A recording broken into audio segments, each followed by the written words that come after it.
कहला मंदोदरी केतेटा जिनिस चोरी कले दोष नाही कौन कौन तुलसी सारे मो बाड़ी रे मु तुलसी लगे पूजा करने आपण मो बाड़ी तुलसी चोरी करके नेबे दोष नाही तुलसी चोरी कले चोर नुह कुसुम कुसुम कहले फूल माँ फूल चोरी कले दोष नाही शाल ग्राम जदि का घरे शाल ग्राम अच्छी नजर पड़ा परित्यक्त अवस्था अच्छा शाल ग्राम चोरी कले दोष नाही कहीं एम सब मुख्य वस्तु बुझिपार निजर मुख्य पाई निजर उन्नति पाई जदि कौन सी वस्तु को चोरी करा जाए से दोष ताले सीता को मानी ए जगत कहूँ मु चोर किंतु मु जानी सीता हूँ मोर मुख्य प्रदायी ताकू आनी मुख्य पाइबा पाई जनक नंदिनी मुख्य प्रदायिनी जनक नंदिनी मुख्य प्रदायिनी आनी एही परी हे कि दोष करी नाचिरे मोहरी सोना लंका पुरी राम विश्व चिंता मणि हरि हे कि दोष करी मंदोदरी निकट रे से दिन सब कथा वर्णना करुछि रावण कहला मंदोदरी गोटी गोटी करी समस्ते मुक्ति पाइचंती लंकार जेतक दुष्ट दानव समस्ते राम बाण रे दिव्य गति लाभ करिचंती आ काली जो युद्ध हबो से युद्ध को मु जीवी मंदोदरी मने रख युद्ध को गला बेले तमे मते वीर वेश रे सजाई दियो स्वामी काली भी सजाई दब स्वामी किंतु कालीर युद्ध रे मु आ फेरिबिनी स्वामी एटा हबो मो जीवन रो अंतिम युद्ध ना स्वामी ना आपण कहउछंती से अयोध्या नरेश राजा दशरथ को पुत्र से होछंती आपणकर भगवान ब्रह्म पुरुष सेई मो प्रभु नारायण हेले स्वामी आपण केमिति जानिले जे से आपणकर वैकुंठाधिपति नारायण बोली से मिति जानिली से कोन केबे मानव जोनि रे जन्म होई पारि थांती कले ब्रह्म जो व्यापक विराज जो ब्रह्म जो व्यापक विराज ब्रह्म जो व्यापक विराज ब्रह्म जो व्यापक विराज अकलामी भेद अकलामी भेद होकी देह भरी होई नर जाहि न जानल सियावर रामचंद्र की सियावर राम मंदोदरी कहला स्वामी जो ब्रह्म जे सर्वव्यापक से मनीष होती जन्म नेले एटा आपण केमिति ग्रहण करूछंती राम ही भगवान राम ही नारायण आपण केमिति दृढ़तार सह कहउछंती रावण हसिला कला सखी ताकू मु परीक्षा करिछि को दिन सुन से अतीतर कथा दिने मो भौणी शूर्पणखा किए शूर्पणखा सी बुलुची गोदावरी घाट कौटी हाँ गोदावरी घाट रे कौटी कौटी कौटी दंडकारण्य निकटवर्ती गोदावरी नदी कूले कूले से दिन शूर्पणखा बुलुची जने कवि के आनी सार कवि किए आमर पूर्वतन मुख्यमंत्री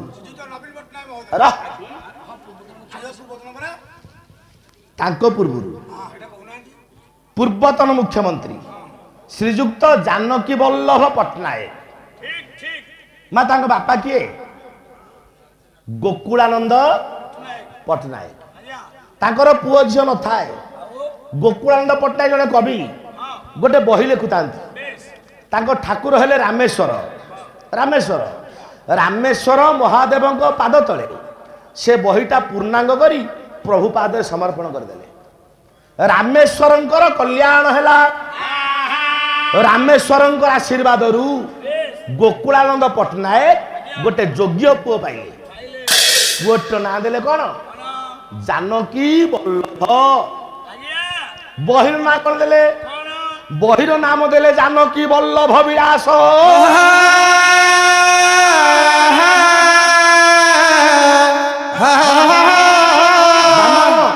सेई बहिरू गोकुलानंद पट्टनायक लेखा गोटाए पद आनिला गोदावरी घाटरे सूर्पनखा बुलुची केमती बुलुची कला ए उतारू सुन धीरे धीरे धीरे धीरे धीरे कुलु कुलु राग होची कोन कहलु खेमटा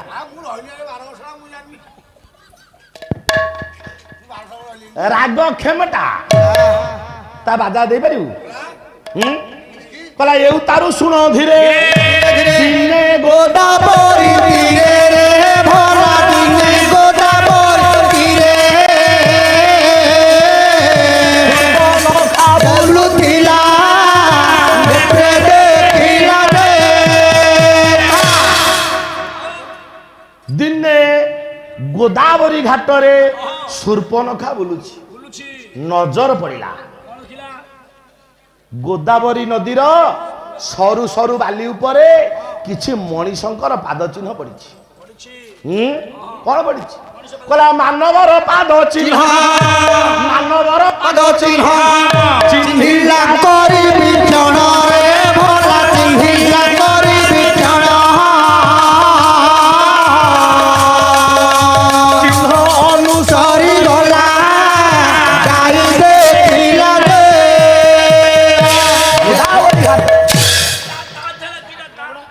ता झेणा किटे था मानव मनीष मानकर पाद चिन्ह पड़ी गोदावरी बाली उपरे सूर्पनखा भाविला कहला आमे दंडकारण्य रे मु अछि मोर तीन भाई खर दूषण त्रिशिर ये अछंती ता सहित 10,000 राक्षस अछंती जेते मनीष अंचल रे थिले आमे तो समस्त की मारी खाइछु आउ मनीष कोठु आसिले कोठु पाद चिन्ह आसिला पाद चिन्ह को गणी गणी गणी गणी सूर्पनखा पहुंचला ये पुओ देखिला कोन कहला सुंदर पुरुष बेनी सुंदर पुरुष बेनी कुंदर दना तू भेनी रे भला कुंदर दना तू भेनी बुलु तंती दंड करे को दंड करे देखिला दी जण अपूर्व सुंदर तरुण दुई जण युवक ता सहित गोटे सुंदरी नारी सूर्पनखा विचार कला कहला केडे सुंदर पुरुष मो जीवन में मुझे देखिनी कहला सतरे ए सुंदर पुरुष कौन मो भाग्य अछंती याकू कौन मु बड़ रूप में पाइबी मन भितर कामनार निया जाग्रत हला भगवान राम को देखी कहला केमिति जीवी ए रूप में जीवी गोटे राक्षसी रूप में जीवी रूपटा को बदलैला केमिति बदलैला लिखिले सही कवि सही बही कौन कहले कहले दर्पण परिबदन दर्पण परिबदन दर्प हारिबे मदन रे भला दर्प हारिबे मदन भिची जोसा जतने जोसा दे दर्पण परिबदन ए पुओ चिक्कण शरीर सर्वांग शरीर रे कौन सी दाग नहीं रह सेमतिया रूपटा को धरिला पुओ गोटे बेणी पकेला हली हली हली हली झुली झुली भगवान राम को निकट रे पहुंचला मन रे भाबुची कहला गोटे दुई जण पुरुष गोटे नारी ना मन रे आश्चर्य जदि दिजन पुरुष थांते दिजन नारी थांते ताले भाभी थांती दिजन जाक विवाहिता किंतु गोटे नारी जोड़े पुरुष अर्थात केही जणे विवाहित आउ जणे बोध अविवाहित सार यही कथा विचार करी आगु आगु जाउछि मन रे भाबुछि ये कोन मते ग्रहण करिवे भंज कहिले कला बुली आसी सूर्पनखा नामे ରାକ୍ଷସୀ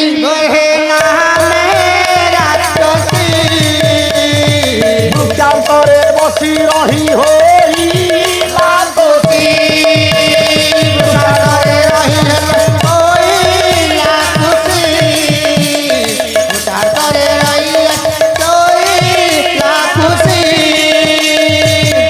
ବୃକ୍ଷାନ୍ତରେ ଗଛ ଆଢୁଆଳରେ ଲୁଚିଲା ମନରେ ଭାବୁଛି କହିଲା ଇଏ କ'ଣ ସତରେ ମତେ ପାଇବେ ମୁଁ କ'ଣ ଆକୁ ପାଇବି ମୋ ଉପରେ ଆଙ୍କ ମନ ବଳିବ କହିଲା ବଳିବ କାହିଁକି କହିଲା ଯେବେ ହୋଇଥିବେ ଏହି ରସି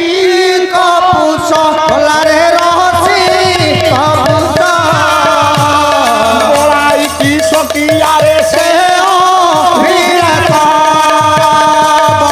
କହିଲା ଯଦି ଇଏ ରସିକ ପୁରୁଷ ହେଇଥିବେ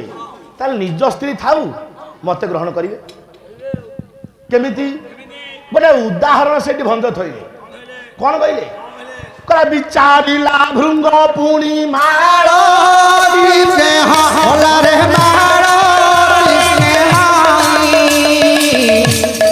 ବାସଙ୍ଗେ ସଙ୍ଗ ହୁଇ ସରାগে ବହି କଣ ଭାବୁଛି ବିଚାରିଲା ଭୃଙ୍ଗ ପୁଣି ମାଳତୀସ ନାହିଁ ଭୃଙ୍ଗ ମାନେ କଣ ଭ୍ରମର ଭ୍ରମର ମାଳତୀ ଫୁଲ ଉପରେ ବସେ ମାଳତୀ ଫୁଲର କଣ ଅଛି ବାସ୍ନା ଅଛି ମଧୁ ଅଛି କିନ୍ତୁ ବାସଙ୍ଗ ଫୁଲ ବାସ୍ନା ନାହିଁ ମଧୁ କୋଷିକା ବି ନାହିଁ କିନ୍ତୁ ସେଇ ଭ୍ରମର ମାଳତୀ ଫୁଲରେ ବସେ ତା ସହିତ ବାସଙ୍ଗ ଉପରେ ବି ବସେ କାହିଁକି କାରଣ ଭ୍ରମରଟା ହଉଛି ଗୋଟେ ପାଗଳ ପାଗଳ ଏଇଟା ରସିକ ଯଦି ଏ ପୁରୁଷ ରସିକ ହେଇଥିବେ ନିଜ ସ୍ତ୍ରୀ ଥାଉ ଅବଶ୍ୟ ମତେ ଗ୍ରହଣ କରିବେ ସାର୍ ଏକଥା ବିଚାର କରି ଆଗକୁ ଯାଉଛି ଗୋଟେ ରୂପ ସଜେଇଲା ପିନ୍ଧିଛି କଣ ଗୋଟେ ପତନି ଶାଢୀ ପତଳା ଶାଢୀ ସେ ଶାଢୀଟାକୁ ପିନ୍ଧି ଧୀରେ ଧୀରେ ଧୀରେ ଧୀରେ ଆଗକୁ ଯାଉଛି କେମିତି ଯାଉଛି କିରେ ଭଞ୍ଜ ଲେଖିଲେ କଲା ବନ୍ଧ କି ଜଙ୍ଘରୁ ଚେର ଚାଳିବା ରଙ୍ଗ ଚେର ଚାଳିବା ରଙ୍ଗ ସାରେ କଣ କହିଲେ ବୁଝୁନୁ ଅସୁବିଧା କଣ ସାରେ କହିବା କଥା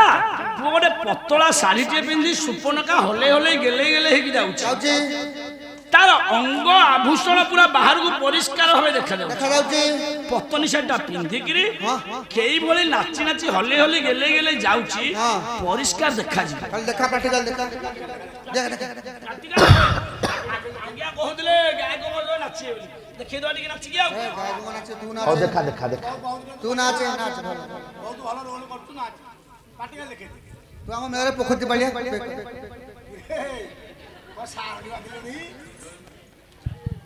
ଜୟ ମା ନାରାୟଣ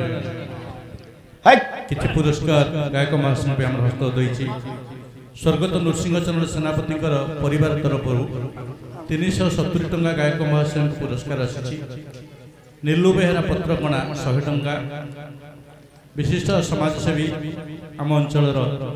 ଜଣେ ଆଦର୍ଶ ବ୍ୟକ୍ତିତ୍ୱ ମାନନୀୟ ଶ୍ରୀ ବ୍ରହ୍ମାନନ୍ଦ ସ୍ୱାଇଁ ଗୁହାଳକୁଲ ଗାୟକ ମହାଶୟଙ୍କୁ 100 ଟଙ୍କା ଏବଂ ସମସ୍ତ ପାଳିଆ ଓ ବାୟକଙ୍କୁ 50 ଟଙ୍କା ଲେଖାଏଁ ପୁରସ୍କୃତ କରିଛନ୍ତି ସମସ୍ତଙ୍କୁ ଧନ୍ୟବାଦ ଏବଂ ବିଶେଷ ଘୋଷଣା ଅଛି ଆସନ୍ତାକାଲି ଏଠାରେ ଏକ ସଙ୍ଗୀତ ଭିତ୍ତିକ କାର୍ଯ୍ୟକ୍ରମ ଅନୁଷ୍ଠିତ ହେବ ଓ ସୁଦକ୍ଷ କଳାକାରମାନେ ଭୁବନେଶ୍ୱରରୁ ଆସିବେ ସାମାଜିକ ବାର୍ତ୍ତା ସହ ସଙ୍ଗୀତ ପରିବେଷଣ କରାଯିବ ତେଣୁ ବହୁ ସଂଖ୍ୟାରେ ଯୋଗଦାନ କରିବା ପାଇଁ ଅନୁଷ୍ଠାନ ତରଫରୁ ଆପଣମାନଙ୍କୁ ନିବେଦନ କରାଯାଉଛି ଜୟ ମା ହଉ ସମସ୍ତ ପୁରସ୍କାର ଦାତାଙ୍କୁ ଭଗବାନ ନାରାୟଣ ଚକ୍ରାଢାଳ ରଖନ୍ତୁ ସର୍ବେ ବୋଲ ଆନନ୍ଦେ କବାର ସୁର୍ପନଖା ଯାଉଛି ବେଶ କା ପାଖକୁ ରାମ ଆଉ ଲକ୍ଷ୍ମଣଙ୍କ ପାଖକୁ ହଲେଇ ହଲେଇ ଗେଲେଇ ଗେଲେଇ ହେଇକି ଯାଉଛି କେମିତି ଯାଉ ଦେଖିବାକୁ ପରା ଆଜ୍ଞା ମୋ ଅଣ୍ଟାରେ କାହିଁ ବାଜିଛୁ ଆଉ କଣ ଆଉ ସଦାବେଳେ ତ ମୁଁ ମାଇକିନା ରୋଲ କରୁଛି ଆଜି ଆପଣ କରନ୍ତୁ କଣ ମୁଁ ସଦାବେଳେ ହେନ୍ତି ଲେଡିଜ ରୋଲରେ ଥିବି ମୋର ଡେଭଲପ ହବନି ହେ ପ୍ରଭୁ ହରେ ମୁନା ଆଜ୍ଞା ମତେ ଶାଢୀଟା ପିନ୍ଧେଇଛୁ ଆଜ୍ଞା ତୋ ସ୍ତ୍ରୀ ଘରେ ଶାଢୀ ପିନ୍ଧେ ମୋ ସ୍ତ୍ରୀ ଆଜ୍ଞା ଘରେ ଶାଢୀ ପିନ୍ଧେନି ଆଜ୍ଞା ଆଉ କଣ ପିନ୍ଧେ ମୋ ସ୍ତ୍ରୀ ଘରେ ନାଇଟ୍ ପିନ୍ଧେ ନାଇଟି ଆଜ୍ଞା ଆଉ ତାହେଲେ ତୁ କଣ ଜାଣିବୁ ହଁ ହଇରେ ଆଜ୍ଞା ଶାଢୀର ଗଣ୍ଠିଟା କୋଉ ପଟେ ପକେଇଛୁ ବାଁ ପଟେ ପକେଇଛି ବାଁ ପଟେ ଗଣ୍ଠି ପଟେ ମା ମାନଙ୍କୁ ପଚାରିଲେ ଜଣା ପଡିବ ଆପଣ ଘରେ ଆପଣ ସ୍ତ୍ରୀ କି ଆପଣ ପିନ୍ଧଉଥିବେ ଆପଣ ଜାଣିଥିବେ ଆରେ ଗଣ୍ଠିଟା ଡାହାଣ ପଟେ ପଡେ ସତରେ ମା ମାନେ ଡାହାଣ ପଟେ ପଡେ ର ପୁଅ ଆଜ୍ଞା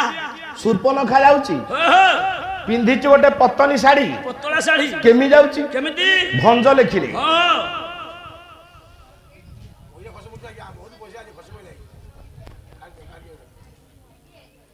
ତ କାଢିଦେ କାଢିଲେ ଲାଭ କଣ ଅଛି କାମୁଡା ଲାଗିଛି ଆଜ୍ଞା ଓଡିଶା ସାରା ଲୋକ ଦେଖିବେ ଶୁଣିଲେ ଭାରତରେ କେତେ ଟଙ୍କାରେ ଘୋରି ହେଇଛି ଆଜ୍ଞା। ଶୁଣୁ ଶୁଣୁ ମା ସୂର୍ପନଖା ପିନ୍ଧିଛି ଗୋଟେ ପତଳା ଶାଢୀ ଗୋଟେ କାନି ପଣତକୁ ଡାହାଣ ହାତରେ ଧରିଛି ଆଜ୍ଞା ବୁଝାଉଛି ଏ ଡାହାଣ ହାତରେ ଧରିଛି ବାମ ହାତଟା ଝୁଲେଇ ଝୁଲେଇ ଯାଉଛି ଭଞ୍ଜ ଲେଖିଲେ ଏଇଟା ଧରନ୍ତୁ ଏଇଟା କଣ ହବ ଏଇଟା ଭେନିଟି ଭେନିଟି ରହ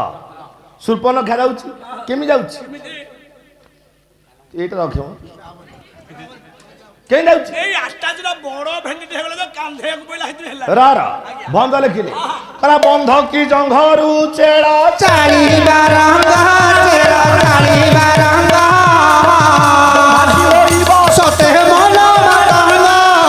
ବନ୍ଧାକି ହୋଇବ ସତେ ମନ ମାତଙ୍ଗ ବନ୍ଧ କି କିରେ ବନ୍ଧ କି କହିଲେ ସାରେ ବନ୍ଧ କି ଅର୍ଥ ବିଟପି ବିଟପି ନାରୀ ପରପୁରୁଷର ମନକୁ ଆକର୍ଷିତ କରିବା ପାଇଁ କଣ କରେ ଜାନୁ ଯୌବନ ଦେଖାଏ ଅଧା ଜଙ୍ଘ ଦେଖାଏ କଣ ଲେଖା ହେଇଛି ବନ୍ଧ କି ଜଙ୍ଘରୁ ଚେଳ ସାରେ ଚେଳ କହିଲେ ପଣତ କାନିକି ଚାଲୁଛି ଭଞ୍ଜ କହିଲେ ସତେ ଅବା ପୁରୁଷର ମନ ରୂପକ ମତୁଆଲା ହାତୀକି ବନ୍ଧନ କରିବା ପାଇଁ ଏଇଟା ଜଙ୍ଘ ନୁହଁ ଇଏ ଗୋଟେ ଶକ୍ତ ବୃକ୍ଷରେ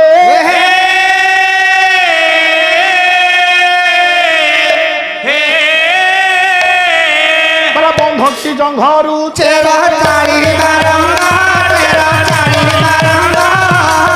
ବନ୍ଧାକି ହୋଇବ ସତେ ମନ ମାତଙ୍ଗ ବନ୍ଧାକି ହୋଇବ ସତେ ମନ ମାତଙ୍ଗ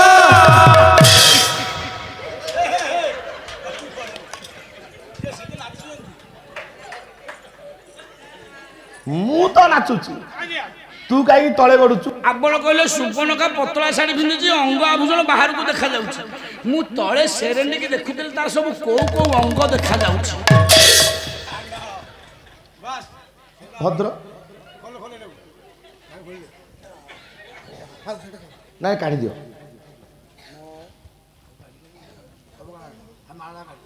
ମାଳଗୁରା କାଢିଦେ ଛନ୍ଦୁଛି ପରା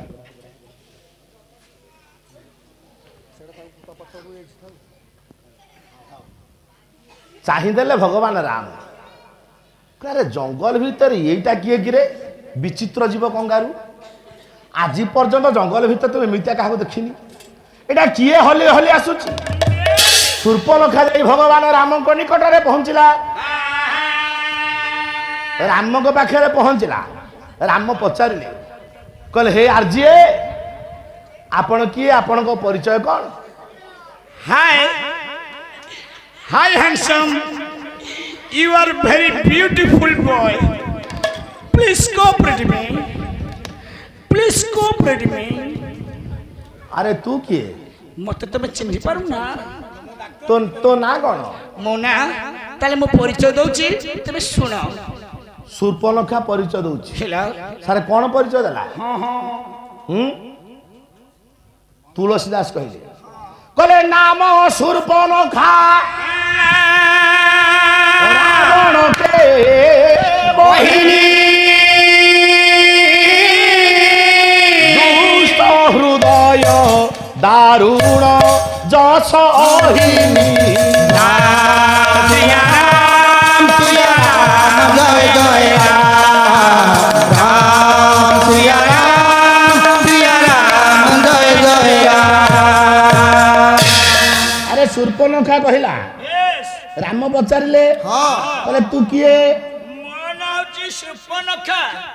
ମୁଁ ହଉଛି ରାବଣର ବହିନୀ। ହଁ ତୁ ରାବଣର ଭଉଣୀ। ହଁ ସାର୍ ଦେଖନ୍ତୁ, ମା ମାନେ ଆପଣ ଏତେ ସଂଖ୍ୟାରେ ଅଛନ୍ତି, ଜଣେ ନାରୀ ପରିଚୟ କେମିତି ଦିଏ? ଏମିତି ନା, ମା ମାନଙ୍କର ଆଜ୍ଞା ତିନିଟା ପରିଚୟ, ତିନି ପରିଚୟ। କଣ କଣ? ପିତା ରକ୍ଷତି କୌମାରେ, ଭର୍ତ୍ତା ରକ୍ଷତି ଯୌବନେ, ପୁତ୍ରସ୍ୟ ସ୍ଥାବରେ ରଖେ, ନ ସ୍ତ୍ରୀ ସ୍ୱାତନ୍ତ୍ର୍ୟ ମରହତି। କିରେ ବୁଝିପାଇଲୁ? ଆଜ୍ଞା ଆଜ୍ଞା କଣ? ଅବାଡୁଆ ଟାଇମରେ ଝିଅଟିଏ ବାହା ହେଇନି, ଛୋଟ ପିଲା, ଏ ଝିଅଟିଏ ବସିଛି, ତାକୁ ପଚାରିବା, ମା ତମ ପରିଚୟ କଣ? ମୁଁ ହଉଛି ଧନେଶ୍ୱର ବେହେରାଙ୍କ ଝିଅ। ଜାଣିପାଇଲୁ? କଣ କହିଲେ ଜାଣିପାଇଲୁ? କଣ କହିଲା? ଯଦି କିଏ ପରିଚୟ ପଚାରିବେ ବାପାଙ୍କ ନାଁଟା କହିବ, ମୁଁ ଅମୁକ ବାବୁଙ୍କ ଝିଅ। ବୁଝିପାରିଲ? ବାହା ହେଇଗଲା ପରେ ବେଶ ପଚାରିବା, ମା ତମ ପରିଚୟ କଣ? ମୁଁ ହଉଛି ବାମଦେବ ରାଉତ ଘଇତାଙ୍କର ମାଇପ।